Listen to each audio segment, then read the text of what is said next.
Okay, Assalamualaikum warahmatullahi wabarakatuh. Bertemu kembali kita pada episod yang kelima untuk podcast Sembang Santai. So, macam biasa, kita stay untuk panel kita masih orang yang sama. Cuma kita tambah lagi seorang panel jemputan. Bersama saya hari ini Kak Nadia, Idayu dengan Kak Fatin. So, kita nak minta panel jemputan kita untuk perkenalkan diri dia. Assalamualaikum warahmatullahi wabarakatuh. Nama saya Muhammad Hanif bin Mat Puzi, berumur 32 tahun dan sudah berkahwin dan bekerja sebagai pegawai pemasaran di Aman Palestin Berhad. Okey, selamat datang Hanif untuk podcast kita yang kelima ni. Mungkin lepas ni boleh jemput lagi. So, sebelum kita mulakan podcast ni, tajuk kita pada minggu ni ialah kamu belum gagal. Perkataan gagal ni mengikut kata Kamu Dewan edisi keempat bermaksud kita tidak berhasil ataupun tidak berjaya, iaitu tidak dapat mencapai matlamat yang diimpikan. Setiap insan kat muka bumi ni mesti ada kegagalan dia. Mungkin dari segi dalam pelajaran dia, semasa exam dia, semasa percintaan dia, ataupun dalam bisnes dia. Dan mungkin banyak lagi kegagalan yang dia pernah hadapi.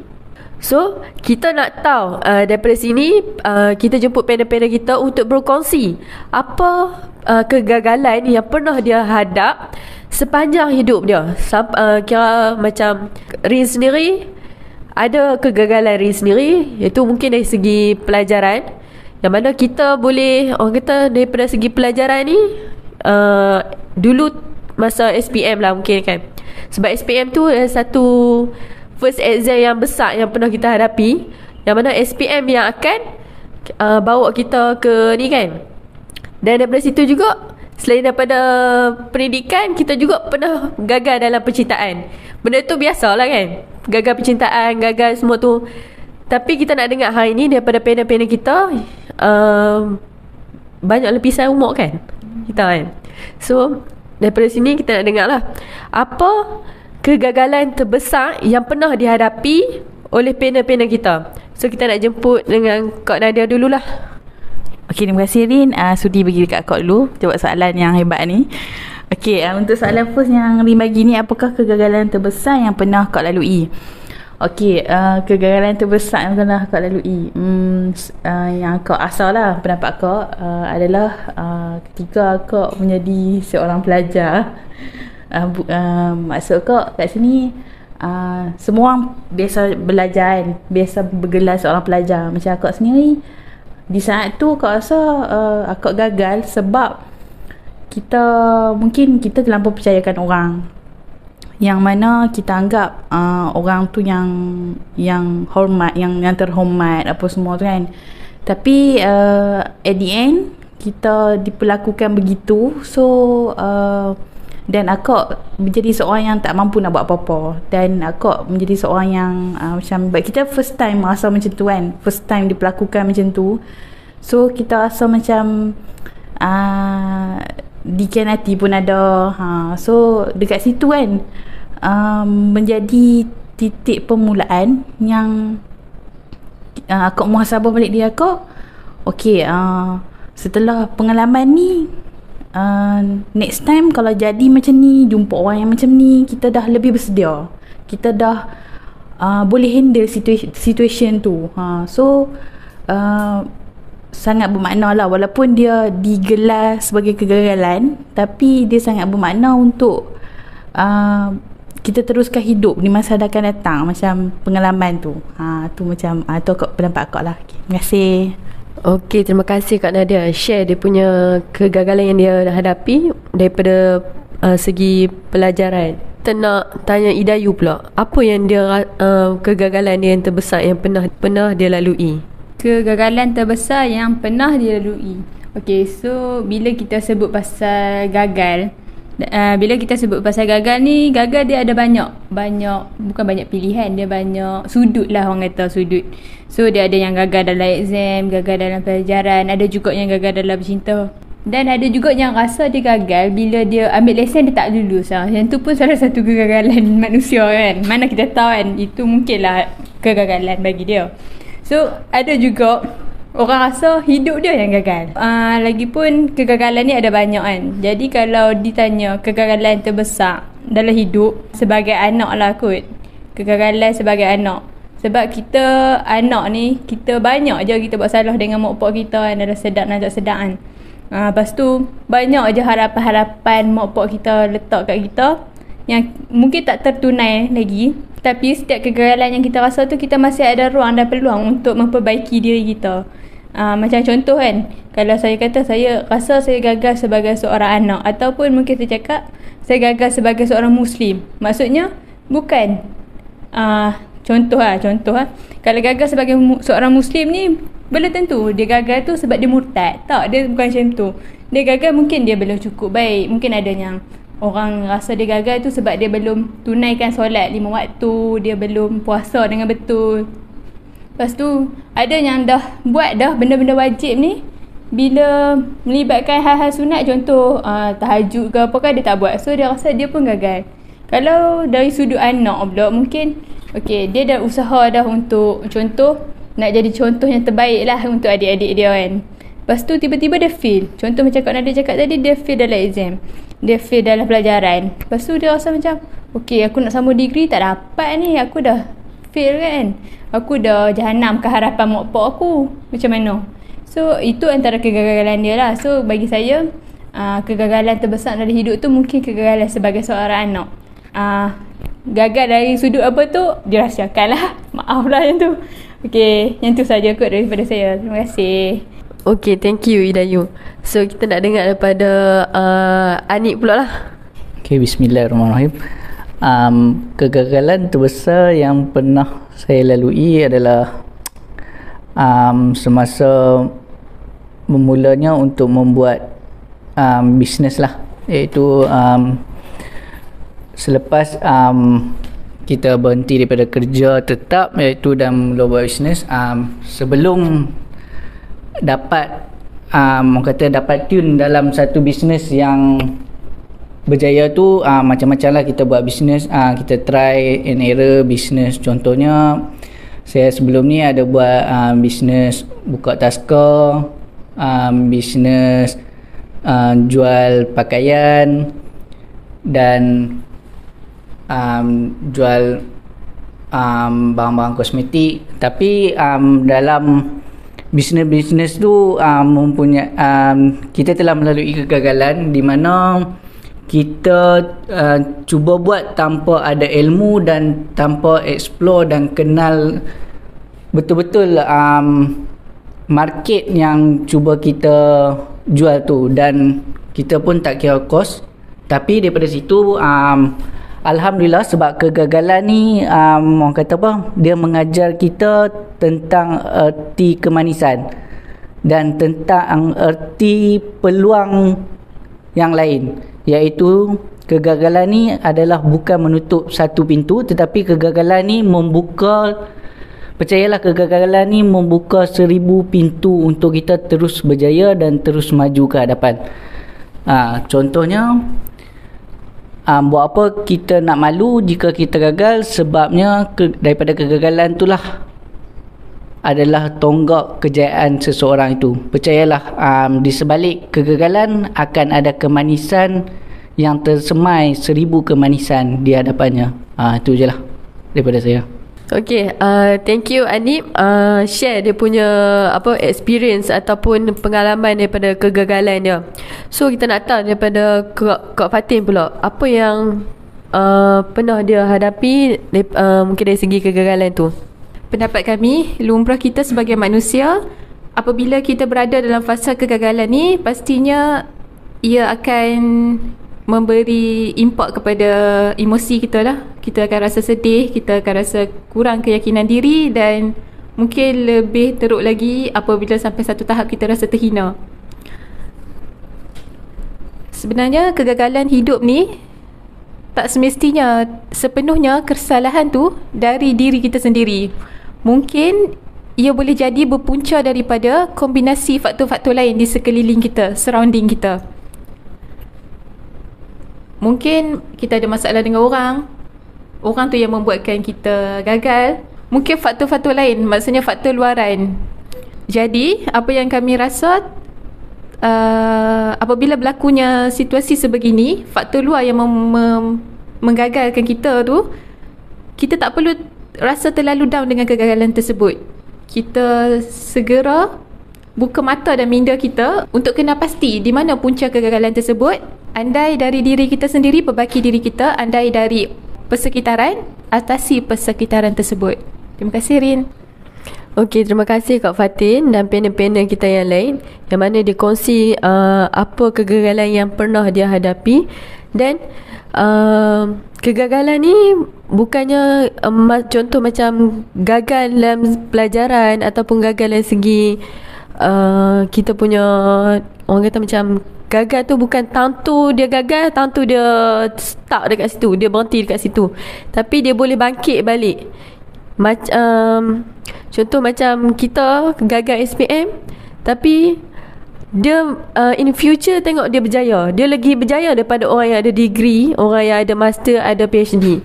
Sebab apa? Sebab dia belajar daripada kegagalan tu. Dia belajar untuk dia upkan diri dia. Dia belajar semua tu. Kiranya kegagalan tu dah mengajak dia untuk dia bangkit, untuk dia berjuang, untuk dapatkan hidup dia yang sekarang. So, bagaimana pula kegagalan ni kita nak tahu membentuk hidup panel-panel kita yang sekarang ni. Kiranya apa yang mereka dapat daripada kegagalan tu, yang mereka, macam lah ni, mereka dah boleh survive. Kiranya dapat yang improvement daripada situ. Orang kata ambil pengajaran daripada kegagalan tu, sampailah mereka jadi mereka yang sekarang. So kita nak tahu macam mana Kak Fatin ambil semangat ataupun inspirasi yang membentuk hidup Kak Fatin sekarang. Terima kasih, Rin. Soalan Rin, bagaimana kegagalan membentuk hidup kami sekarang? Bagi kami ambil kegagalan tu dari sudut positif, di mana kegagalan adalah laluan untuk kita bangkit berusaha untuk terus berjaya. Sebenarnya kegagalan tu membuka peluang untuk kita memperbaiki diri kita dan juga peluang untuk kita menjadi lebih kuat dan lebih bijak dalam menangani situasi. Memandangkan tadi points kami yang untuk soalan pertama tu adalah daripada sudut faktor luaran yang membuatkan kita gagal. Jadi dari poin kami untuk soalan pertama tadi, kami rasa apabila kita pernah melalui kegagalan tersebut, hal ini akan dapat meningkatkan rasa empati dalam diri kita, di mana kita lebih alert untuk memudahkan urusan orang lain dan insya-Allah urusan kita juga akan dipermudahkan. Terima kasih. Okey, terima kasih Kak Fatin. Kita teruskan dengan Anik dulu lah. Okey, bagaimana kegagalan tu membentuk hidup sekarang? Okey, kegagalan tu first, bila kita menghadapi kegagalan, kita akan merasa diri kita terpinggir lah, sebab kita tak percaya akan kejayaan dan kita telah menghadapi kegagalan. Oleh itu kita menyendirikan hidup kita. Jadi dari saat itu kita mula muhasabah.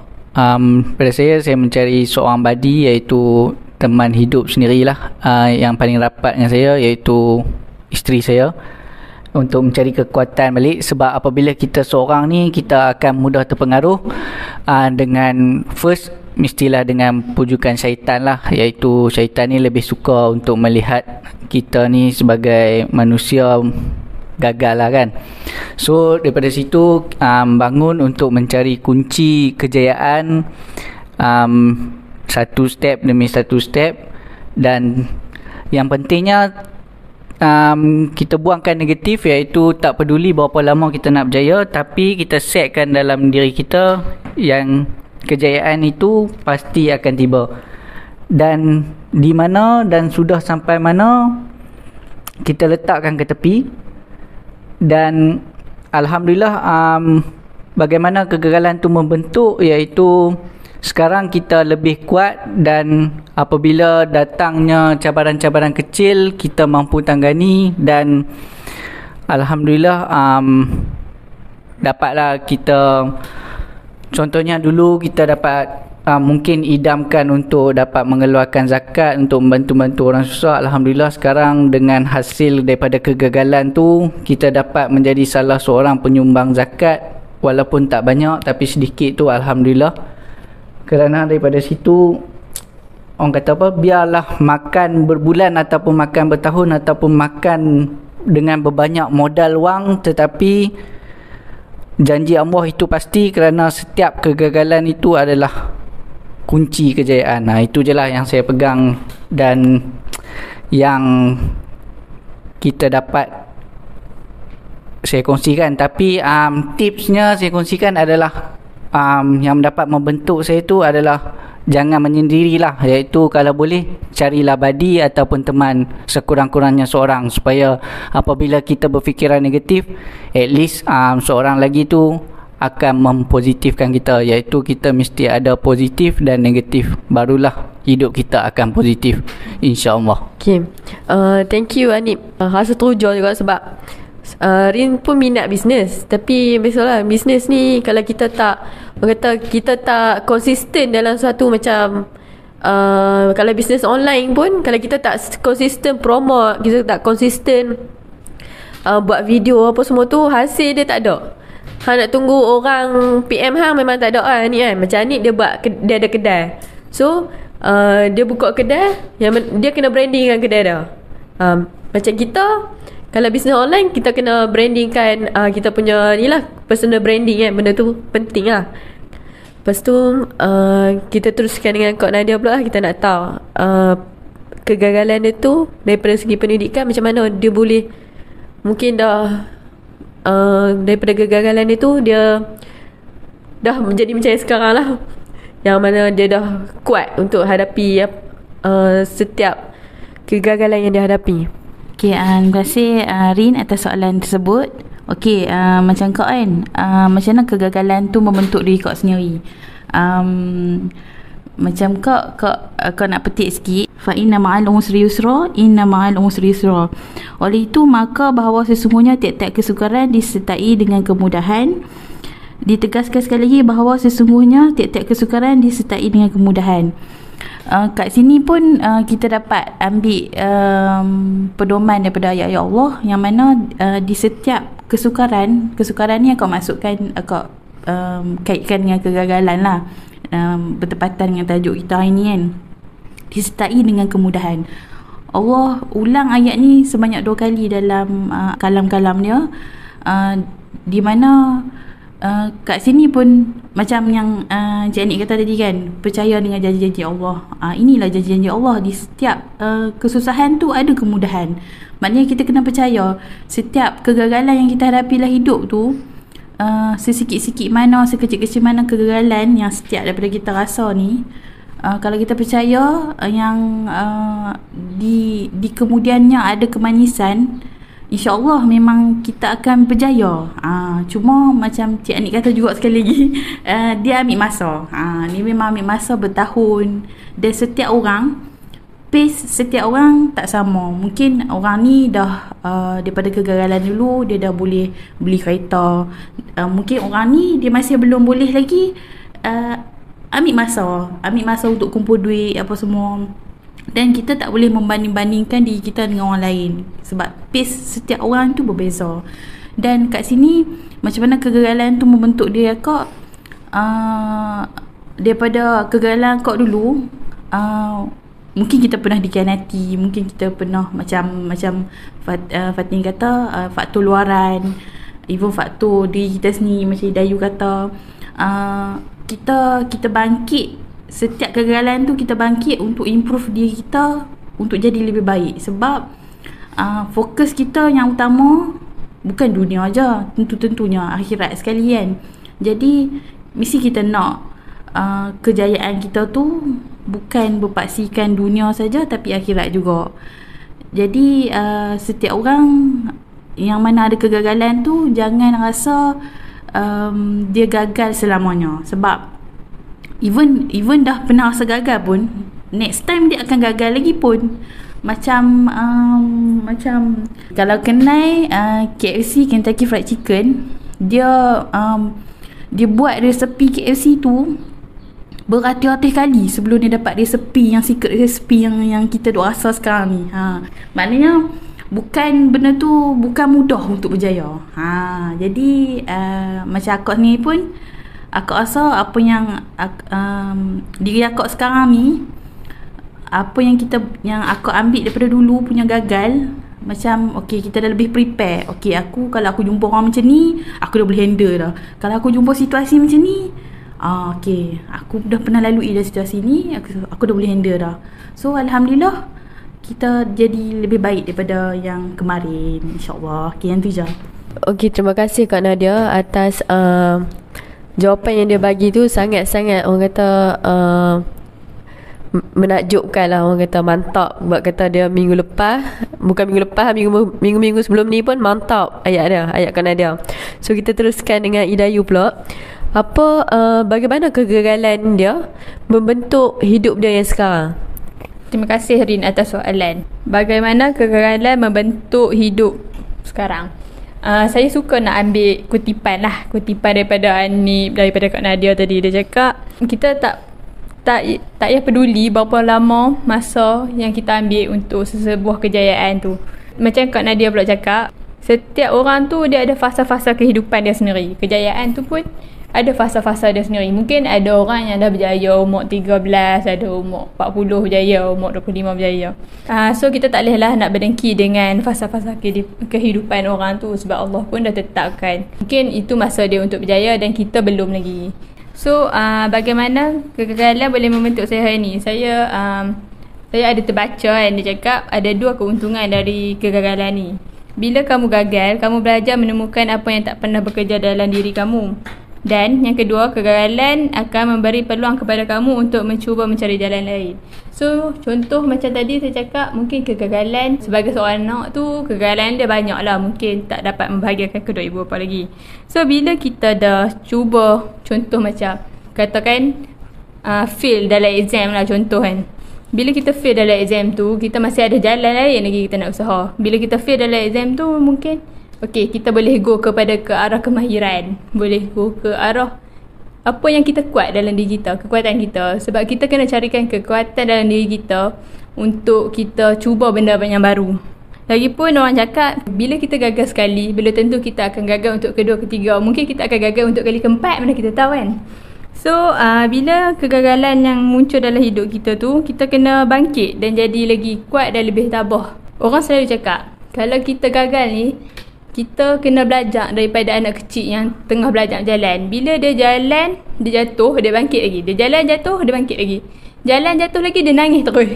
Maksudnya kat sini, bila kita menangis pun, bila kita gagal tu, orang cakap, it's okay to be not okay. Kita ambil masa dulu, tarik nafas. Bak kata Kak Nadia, hari tu, kita kena meraihkan perasaan kita. So, bila kita gagal tu, kita raihkanlah kesedihan kita dulu waktu kegagalan tu. Bukan kita raihkan sebab yes, finally aku gagal. Oh, yang ni aku tunggu-tunggu ni, aku nak gagal sebenarnya. Bukan. Kita meraihkan untuk kita bangkit jadi lagi kuat. So, bila kita dah bangkit jadi lagi kuat, kita kenalah untuk belajar menertawakan kegagalan dengan mampu bercerita tentang kegagalan. Yang tu adalah kejayaan terbesar apabila gagal. Bila kita mampu menertawakan kegagalan kita. Lagipun kita tahu Allah tak pernah janji yang langit tu akan selalu biru. Tapi Allah janji di setiap kesulitan ada kemudahan. Di setiap kegagalan mesti ada kejayaan. Yang penting kita kena berusaha, berdoa dan bertawakal kepada Allah.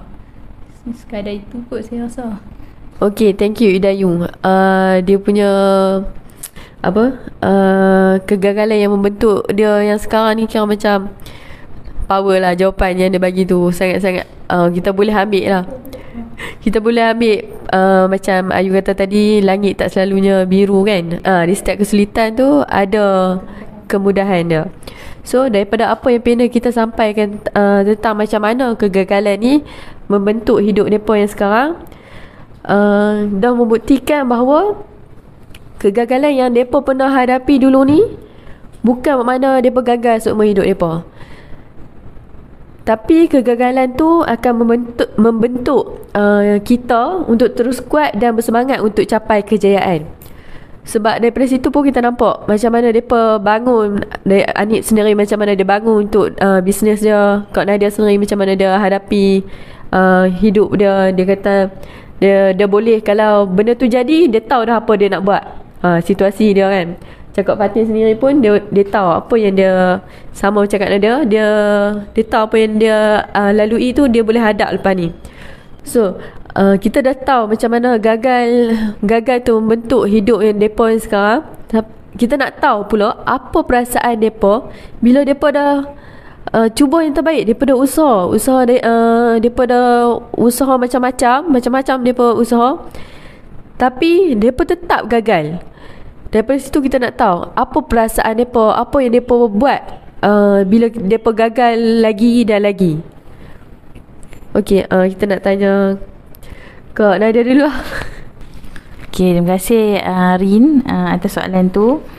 Okay, macam mana kau nak buat kalau apa perasaan kau bila kita dah buat yang terbaik tapi tetap gagal?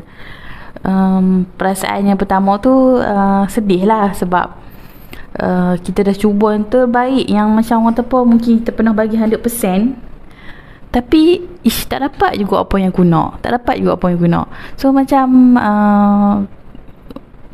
it's normal lah untuk rasa sedih tu, sebab kita dah letak usaha yang tinggi kan. Tapi kalau kita macam akak sendiri, kita kena berbalik kepada kita kena percaya roda. Kita kena percaya yang bila kita letak kat usaha, kita kena letakkan tawakan dengan doa. Sebab setiap apa yang kita buat tu tak semestinya kita akan dapat balik. Macam tak semestinya apa yang kita buat tu kita akan dapat. So kira kat sini macam aku anggap setiap kegagalan tu adalah ujian daripada Allah. Jadi bila Allah letakkan ujian tu dalam kehidupan aku yakin ujian tu adalah satu-satunya yang tandanya Allah sayang. Allah nak bagi aku berusaha lagi. Allah nak bagi aku mungkin improve diri. Dan Allah nak aku nampak benda yang sebenarnya aku tak nampak. Macam hikmah di sebalik kegagalan tu.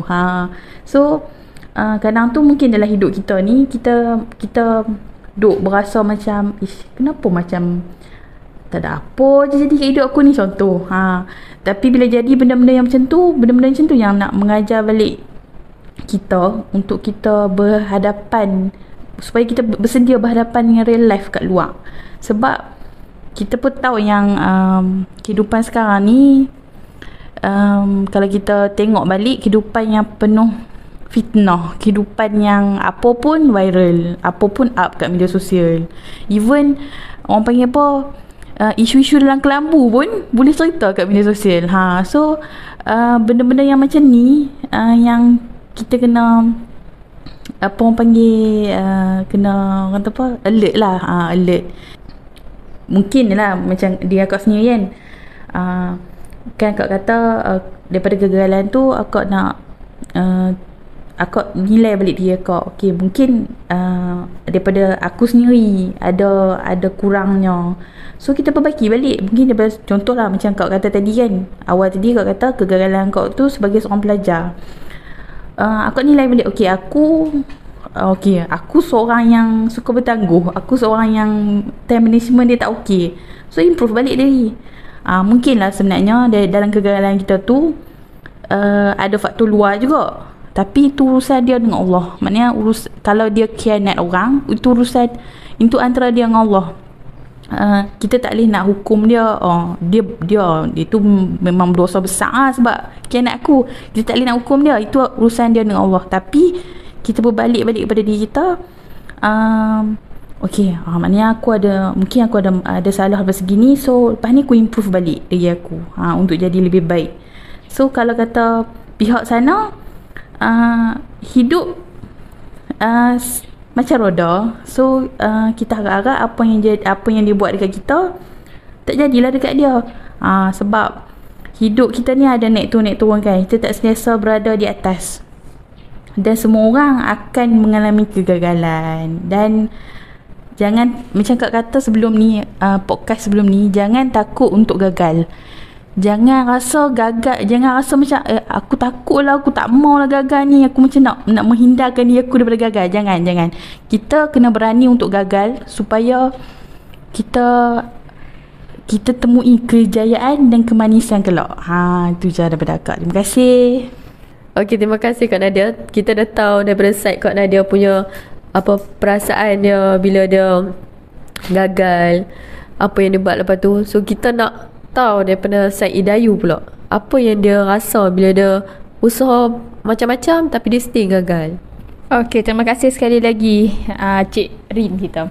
Okey, sebelum tu saya nak buat sikit disclaimer lah. Yang contoh-contoh saya bagi tahu tadi tu tak ada kena mengena dengan yang hidup ataupun yang dah meninggal. Okey. So, kita teruskan dengan soalan Cik Rin kita. Apa perasaan bila dah buat yang terbaik tapi masih gagal? So, perasaan dia of course lah, sebagai manusia yang normal, kita akan rasa sedih bila kita gagal dalam buat something tu. Even bila kita ada quiz contohnya, ada quiz, lepas tu kita tak dapat jawab quiz tu dengan betul, kita pun rasa sedih juga untuk sebab kita dah gagal kan. So bila kita tengah rasa sedih tu, emosi akan menguasai diri kita lah. Kita akan mula bertanya-tanya, kat mana silap kita sebenarnya, kenapa kita gagal, kenapa dan kenapa, banyak sangat kenapa. Sebab apa? Sebab waktu kita tengah keadaan, dikatakan keadaan yang tak bagus lah, tak baik tu, banyak je hasutan-hasutan yang akan datang, terutamanya hasutan syaitan kan. Dia akan menghasut kita. Okey, hang kena terus salahkan takdir, hang kena terus salahkan Allah sebab apa yang jadi dalam hidup hang ni. Tapi kita tak boleh biarkan benda tu terjadi. Tak boleh biarkan syaitan tu terus menghasut kita dengan rasa sedih kita, dengan emosi kita tadi tu. Kita tak boleh biarkan syaitan terus menghasut kita. Sebab walaupun kita gagal, walaupun Allah uji kita dengan tu, kita kena sentiasa berpegang yang bahawa kegagalan kita tu adalah ujian daripada Allah. Jangan biarkan iman kita tu menjauh daripada Allah hanya kerana setitik pedih je daripada dia tu. Selain daripada sedih kita fail tu, of course bila kita dah tenang, kita dah rasa boleh menerima takdir, kita akan ada rasa bersyukur. Kita kena rasa bersyukur sebab apa yang kita nak tu belum tentu baik untuk kita. Sebab Allah pun dah berfirman dalam surah Al-Baqarah yang maksud dia boleh jadi kamu membenci sesuatu padahal ia amat baik bagimu, dan boleh jadi pula kamu menyukai sesuatu padahal ia amat buruk bagimu. Allah mengetahui sedangkan kamu tidak mengetahuinya. So mungkin apa yang kita nak tadi tu, kita nak dan kita gagal tu adalah benda yang sebenarnya tak baik pun untuk kita. Sebab Allah tahu kata benda tu tak baik untuk kita, jadi Allah gagalkan kita. Tapi kita still nak salahkan Allah. Kata Allah tak memberi apa yang kita nak. Bukan Allah tak beri apa yang kita nak, tapi Allah lagi tahu apa yang kita perlukan. Terima kasih. Okay, thank you Idayu. Dia bagi tahu macam mana perasaan dia. Lepas tu dia kata boleh jadi kamu benci sesuatu padahal ia amat baik bagi kamu. So Allah tangguhkan dulu benda tu sebab Allah nak bagi pada masa yang akan datang.